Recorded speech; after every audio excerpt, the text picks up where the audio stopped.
नमस्कार। आज का जो हमारा टॉपिक है क्लास 9th चैप्टर 5th और एक्सरसाइज 5.2। इसके बाद हमारे पहले 5 चैप्टर कंप्लीट हो जाएंगे। अगर आपने वो वीडियो नहीं देखी है तो प्लेलिस्ट में आपको वीडियो मिल जाएगी। तो ज़्यादा टाइम नहीं लेते हुए अपने टॉपिक पे आते हैं।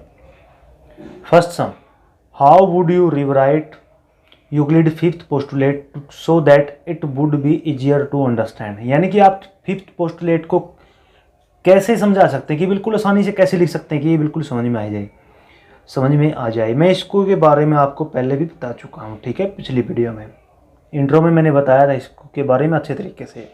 यहाँ पे भी आपको मैं बताता हूँ। तो देखिए, ये कहता है कि फिफ्थ पोस्टुलेट को कितनी आसानी से लिखा जाए कि मतलब ये समझ में आ जाए। देखो, फिफ्थ पोस्टुलेट मोस्ट इंपॉर्टेंट है। आपसे ये भी पूछा जा सकता है कि फिफ्थ पोस्टुलेट क्या है, ये डिफाइन कीजिए। देखो एक बार मैंने पहले लिख रखा है ये। If two line intersect the third line, if two line intersect the third line in such a way that the sum of interior angle is less than 180 degree then two lines intersect each other. दोबारा बताता हूँ। दो line, जैसे ये दो line, ठीक है, ये दो लाइन मान के चलिए, ये तीसरी लाइन को टच करती हैं, कट करती हैं। क्या करती हैं? कट करती हैं। अगर ये वाला एंगल और ये वाला एंगल का जोड़ 180 से कम है तो इन लाइन को आगे बढ़ाने पर ये लाइन कहीं ना कहीं जरूर मिलेगी। ये क्या है?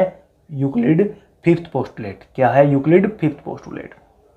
दोबारा देखिए, if two line intersect the third line in such a way, इस तरीके से that the sum of interior angle, जैसे इंटीरियर एंगल, ठीक है, इज लेस देन 180 डिग्री, 180 से कम है, then the two line intersect each other, वो एक दूसरे को लाइन क्या करेंगे? इंटरसेक्ट करेंगे। दोबारा एक बार और बताता हूं। जैसे देखना, ये मैंने ए एंगल ले लिया, ये मैंने बी ले लिया, ठीक है। अगर ए प्लस बी का जोड़ 180 से कम है तो दूसरे तरीके से आप ये भी लिख सकते हो, if A line intersect the two line and the making an interior angle less than 180 then that line intersect each other on same side। यानी कि जिस साइड उनका जोड़ 180 से कम होगा ना, उसी साइड ये आगे बढ़ाने पे कहीं ना कहीं जरूर मिलेंगी। कहीं ना कहीं क्या मिलेंगी? जरूर मिलेंगी। और इंटरसेक्ट सेम साइड, यानी कि जिस साइड में ये एंगल है ना, ये वाला एंगल 180 से कम होगा तो उसी साइड में ये आगे जाकर मिलेंगे। आप इसको इस तरीके से भी कह सकते हो। बात यही है कि इसकी यूक्लिड फिफ्थ पोस्टुलेट की अगर इन एंगल का जोड़ इंटीरियर का अगर 180 से कम है तो ये कहीं ना कहीं जाकर जरूर मिलेंगी। और किस साइड मिलेंगी? सेम साइड, यानी कि जिस साइड ये एंगल बनेगा उसी साइड मिलेंगी। ये क्या है? Fifth postulate.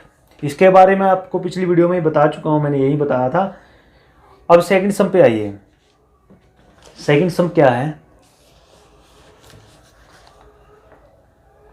Does Euclid's fifth postulate implies the existence of parallel line? Explain। क्या है ना कि मतलब जो फिफ्थ पोस्टुलेट है ना, फिफ्थ पोस्टुलेट, इससे आप ये भी पता लगा सकते हो लाइन पैरेलल है। बिल्कुल, देखिए कैसे।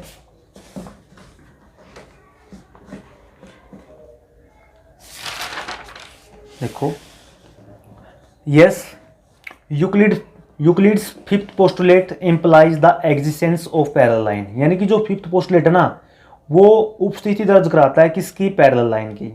Because if two line intersect the third line, if two line intersect the third line, जैसे if two line intersect the third line, if two line intersect the third line in such a way that the sum of interior angle is less than 180, ठीक है। But if the sum of the interior angle is 180 then the line don't intersect or line are parallel। देखो किस तरीके से parallel के बारे में। जैसे मैं फर्स्ट केस में लेता हूँ, जैसे मैं पिछले ले चुका हूँ, जैसे फर्स्ट में ले लिया, ये तीसरी लाइन इसको कट करती है, ठीक है। अगर इनका जोड़ 180 से कम है, जैसे a प्लस बी माना था, यहाँ पे भी a प्लस बी 180 से कम है, तो ये सेम साइड में आगे बढ़ाने पे कहीं ना कहीं जरूर मिलेंगी, ठीक है। बट सेकंड केस क्या है? जैसे मान के चलिए आपका ये ए एंगल है, ये बी एंगल है। अगर ए प्लस बी आपका 180 के बराबर है, क्या है? 180 के बराबर है, या फिर मतलब आप क्या कहेंगे 180 से छोटा नहीं है, तो ये लाइन क्या होंगी, या तो पैरेलल होंगी या वो इंटरसेक्ट नहीं करेंगी। देखो अगर 180 के बराबर होगा तो वो पैरेलल होंगी, ठीक है। बट अगर वो a प्लस बी है ना, a प्लस बी, देखो a प्लस बी अगर बराबर होगा तो वो क्या होगा, पैरेलल होंगी। बट अगर a प्लस बी है ना 180 से बड़ा होगा, क्या होगा, 180 से बड़ा होगा। तो 180 से बड़ा होगा, जैसे ये लाइन ले ली मैंने, और जो ये वाला एंगल है ना, ये वाला एंगल देखो ध्यान से, अगर ये वाला एंगल है ना 180 से ज़्यादा है, जैसे ए बी, अगर a प्लस बी 180 से ज़्यादा है, अगर ये ज़्यादा है ना, तो जैसे इसका एंगल का नाम दे दिया c, इसका डी दे दिया, ये 180 से ज़्यादा हो गया ना इस साइड वाला, तो इस साइड वाला क्या होगा, 180 से छोटा होगा, क्या होगा, 180 से छोटा होगा। तो आगे जाके फिर ये एक दूसरे को काटेंगी, ठीक है, और इस साइड में क्या होगा, इस तरीके से बढ़ती रहेंगी, ठीक है, इस तरीके से। तो मैं आपको ये बता रहा हूँ, अगर है ना उनका जोड़ है ना इंटीरियर एंगल 180 से कम है, तो वो क्या करेंगी, इंटरसेक्ट करेंगी, क्या करेंगी, इंटरसेक्ट करेंगी, ठीक है। अगर मान के चलिए आपने लाइन यहाँ से स्टार्ट कर दी और उनका जो है ना, जिस तरीके से मान के चलिए, अगर वो छोटा होगा तो वो इंटरसेक्ट करेंगी और उसी साइड इंटरसेक्ट करेंगी जिस साइड इंटीरियर एंगल का जोड़ 180 से कम है, और 180 के बराबर है तो क्या होगा, वो लाइन पैरेलल होंगी। बट अगर मान के चलिए ये आपकी लाइन यहाँ से स्टार्ट है इस तरीके से, ठीक है, अगर इनका जोड़ है ना, इनका जोड़ 180 से फालतू है ना, तो ये लाइन कहीं नहीं मिलेगी, या तो पैरेलल होंगी या फिर क्या होगा, ये लाइन आपकी आगे बढ़ती जाएंगी। पैरेलल तो कब होती है, जब इन दोनों का जोड़ क्या होता है, 180 होता है। या तो ये लाइन बढ़ती जाएंगी, या तो पैरेलल होंगी, या फिर नोट इंटरसेक्ट, कहीं इंटरसेक्ट नहीं करेंगी। तो इस तरीके से हमें यूक्लिड के फिफ्थ पोस्टुलेट से पता चलता है पैरेलल लाइन के एग्जिस्टेंस के बारे में। अगर आपको वीडियो अच्छी लगे तो लाइक कीजिए, शेयर कीजिए। धन्यवाद।